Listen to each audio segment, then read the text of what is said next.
ఊరు మండలం కానీ మునుగోడు మండలం కానీ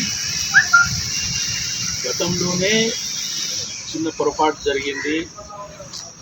తొందరపడ్డామని చెప్పేసి రాజగోపాల్ రెడ్డికి ఓటు వేయడం పొరపాటు జరిగిందని చెప్పేసి ప్రజలంతా, మునుగోడు ఓటర్లంతా ఈసారి ఖచ్చితంగా రాజగోపాల్ రెడ్డి గారిని ఓడించడమే లక్ష్యంగా ధ్యేయంగా పెట్టుకున్నారు. సరే, మన జన సమీకరణ అనేది రాష్ట్రం మొత్తం నలుమూలల నుంచి తీసుకొచ్చిన మాట వాస్తవం. మునుగోడు కాన్స్టిట్యున్సీలో వారి ఓట్లన్నీ, వారి జనబలం ఎంత అనేది అందరికీ తెలిసిన విషయమే. కానీ ప్రతి ఒక్కరు ఆయన 3.5 ఏళ్ళు ఆయన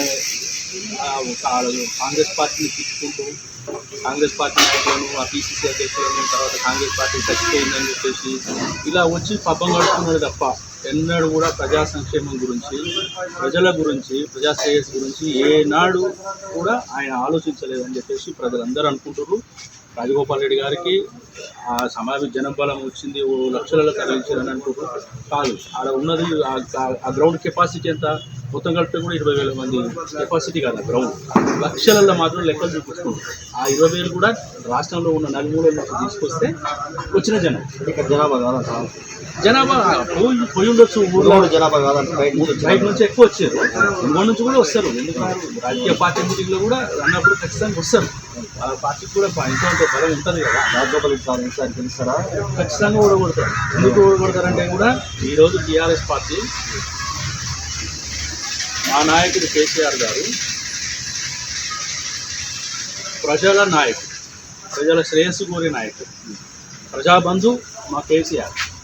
కానీ ఈరోజు బీజేపీ పార్టీ వాళ్ళని చూస్తుంటే ఎలాగైనా దౌర్జన్యం చేశా, డబ్బువా, లేకపోతే ఇంకోట ఎలాగైనా ఈ ఎన్నికతో పాటు, మునుగోడు ఎన్నికతో పాటు తెలంగాణ రాష్ట్రంలో కూడా బాగా వేయాలని అనుకుంటున్నారు. కానీ అది జరిగే పని కాదు.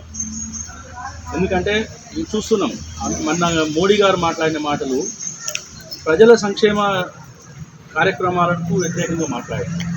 సబ్సిడీలు ఇవ్వద్దు అంటున్నారు, తర్వాత పెన్షన్లు, ఇట్లాంటి కార్యక్రమాలు ఫ్రీ అనేది మీద ఆయన నిషేధం ఎత్తివేసే విధంగా మాట్లాడుతున్నారు. కాబట్టి ప్రజలు గమనిస్తున్నారు.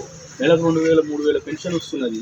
దానికి వ్యతిరేకంగా మాట్లాడిన మోడీ గారికి కమలం పువ్వు గుర్తుకు ఏ లెక్కన ఓట్లు వేస్తారని నేను భావిస్తున్నాను. ఈ సందర్భంగా చండూరు ప్రజలకు, మునుగోడు ప్రజలకు ఏం చెప్పాలని? మన ప్రాంతం, మునుగోడు ప్రాంతం ఫ్లోరిన్ తోటి సాగునీరు లేక, తాగునీరు లేక, వర్షాధారంతో మనం పంటలు పండించుకునే పరిస్థితి ఉండేది.